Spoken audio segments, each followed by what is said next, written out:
قتل گاہوں کی طرف۔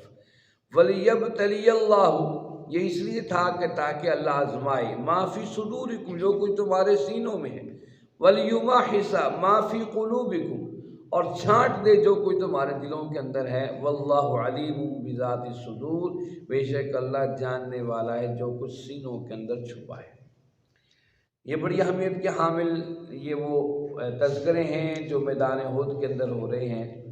آپ کے سامنے تذکرہ ہو چکا ہے، ایک خطرناک سچویشن تھی کہ دونوں طرف سے حملہ ہوا، مسلمانوں کو چکی کی آٹے کی چکی کی طرح دو پارٹوں میں پیس ڈالا گیا، صحابہ زخمی ہو گئے، اللہ کے نبی صلی اللہ علیہ وسلم بھی زخمی ہو گئے۔ ایک عجیب کیفیت، اس کیفیت کے اندر کچھ لوگ اپنے اپنے خیالات کی ہانک رہے تھے۔ جس طرح آپ ہم اپنی قریب کی مثال لے لیں الیکشن کے حوالے سے، آپ جتنے ہم لوگ بیٹھے ہوئے چوکوں چوراہوں پر جائیں، ہر ایک کے اپنے ویوز ہوں گے اس حوالے سے، ہر ایک کی اپنی سوچ ہوگی، تو ہر معاملے کے اندر بہت سی سوچیں اٹھتی ہیں، کوئی نقصان ہو جائے تو بھی، فائدہ ہو جائے تو بھی۔ اب اس پورے مارکے کے اندر، میدان احد کے اندر مختلف خیالات کے لوگ مختلف باتیں کر رہے تھے، لیکن اللہ رب العزت نے بتایا کہ دیکھو جیسے بھی حالات تھے، پریشان کن حالات تھے، اللہ کے نبی صلی اللہ علیہ وسلم کی شہادت کی خبر نے پورے صحابہ کے دلوں کے اندر غم کی سی کیفیت پیدا کر دی، ایک پریشانی کی حالت پیدا کر دی۔ لیکن جب صحابہ کو اطلاع ملی کہ اللہ کے نبی صلی اللہ علیہ وسلم حیات ہیں، اس سے ان کے اوپر ایسا سکون طاری ہوا، فرمایا ثم انزل علیکم من بعد الغم امنۃ نعاسا، جو ہی اطلاع ملی کہ اللہ کے نبی صلی اللہ علیہ وسلم حیات ہیں تو جو اہل ایمان تھے ان کے دلوں کے غم دور ہو گئے۔ امن، اب وہ مسلسل ایک انسان کام کر رہا ہو اور تھکاوٹ کی شدت ہو، تھوڑا لمحہ اسے سکون مل جائے تو گہری نیند آ جاتی ہے۔ اب جب اطلاع ملی کہ اللہ کے نبی صلی اللہ علیہ وسلم حیات ہیں، دلوں کو سکون ملا، جو ہی سکون آیا وہ تھکاوٹ دور ہو گئی۔ اللہ فرماتے امنۃ نعاس، ایسی نیند چھا گئی، غنودگی چھا گئی اہل ایمان پر، ایک گروہ دل مطمئن ہو گیا حضور حیات ہے، اب ہمیں کوئی ٹینشن نہیں ہے، کوئی مسئلہ نہیں ہے۔ حضرت طلحہ فرماتے ہیں رضی اللہ تعالیٰ عنہ کہ ایسی اونگ آئی کہ میرے ہاتھ میں تلوار بار بار میرے ہاتھ سے گر جاتی تھی، میں تلوار اٹھاتا تو میرے ہاتھ سے گر جاتی تھی، ایک ایسی کیفیت تھی۔ اور ایک صحابی فرماتے ہیں ہم نے ابو طلحہ رضی اللہ تعالیٰ عنہ سے پوچھا بتاؤ میدان احد کی کوئی بات، فرماتے ہیں کہ ایسی کیفیت تھی کہ میں دیکھ رہا تھا جو اہل ایمان ہیں ان کے سر اپنی سواریوں پر جھکے ہوئے تھے اونگ کی وجہ سے، اور حیران تھے کہ دشمن سامنے کھڑا ہوا ہے، اور کیفیت ایسے پرسکون تھی، سمجھ نہیں آ رہا تھا یہ کیا معاملہ ہو گیا۔ جب دشمن کا حملہ ہوا، اللہ کے نبی صلی اللہ علیہ وسلم نے صحابہ کو پہاڑ پر چڑھ جانے کا حکم دیا، جو صحابہ چڑھے ان پر یہ کیفیت طاری ہو گئی امنۃ نعاس یغشا طائفۃ من طائفۃ منکم، میں ایک گروہ تو ایسا تھا اس پر اونگ طاری ہو گئی، دل مطمئن ہو گیا حضور حیات ہے، لیکن ایک گروہ اور بھی تھا جو میدان کارزار کے اندر موجود تھا، وہ اہل ایمان ہی میں سے تھا، وطائفۃ، ان میں سے گروہ ایسا تھا اہمتہم انفسہم، جو اپنے آپ کو اہمیت دے رہا تھا، اپنی ذات کو اہمیت دے رہا تھا کہ سامنے دشمن کھڑا ہے، یہ کیا ہو گیا ہے، مجھے اپنی جان کو بچانا ہے، مجھے اپنے آپ کو بچا کر نکلنا ہے۔ انہیں اپنی پرواہ ہو گئی، اپنی ٹینشن شروع ہوگی، مجھے اپنے آپ کو بچانا ہے۔ اہمیت کا مطلب اہمیت بھی ہے، اور اہمیت کا مطلب یہ ہے کہ ہم نے پڑھا تھا پچھلی آیات کے اندر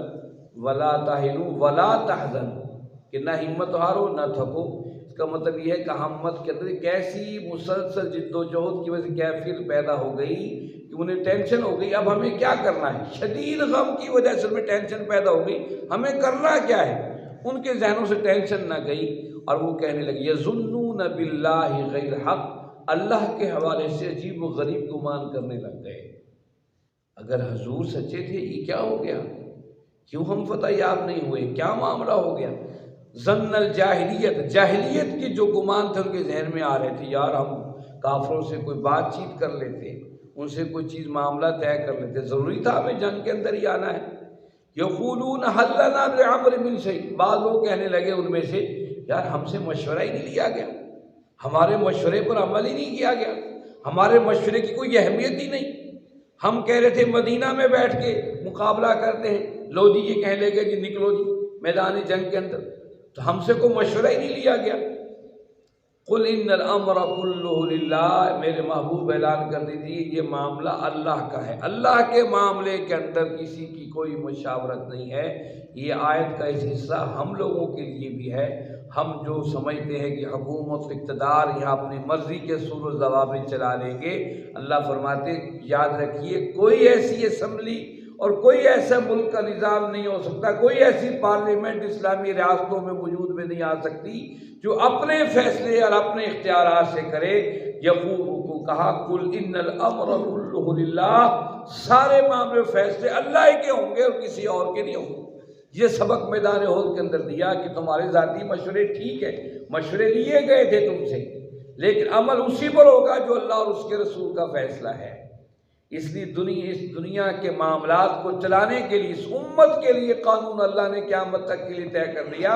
تمہارے مشورے تو ہوں گے لیکن معاملہ اللہ کے حکم سے چلے گا۔ یخفون فی انفسہم، بعض لوگ ایسے تھے جو اپنے جی کے اندر بات کو چھپا رہے ہیں لیکن آپ کے سامنے ظاہر نہیں کر رہے۔ وہ کیا بات تھی؟ وہ یہ بات تھی اگر ہمارے مشورے پہ عمل ہوتا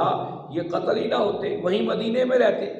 تو اللہ رب العزت نے فرمایا کیسے ممکن ہے جب تمہاری لکھ دی گئی تھی میدان کارزار کے اندر، تم نہ بھی نکلتے تمہیں نکال لیا جاتا تمہارے گھروں سے، وہاں جہاں تمہاری قتل گاہیں ہیں، مقتل گاہیں ہیں، جہاں تمہاری موت لکھی ہوئی ہے وہاں پر آنی تھی۔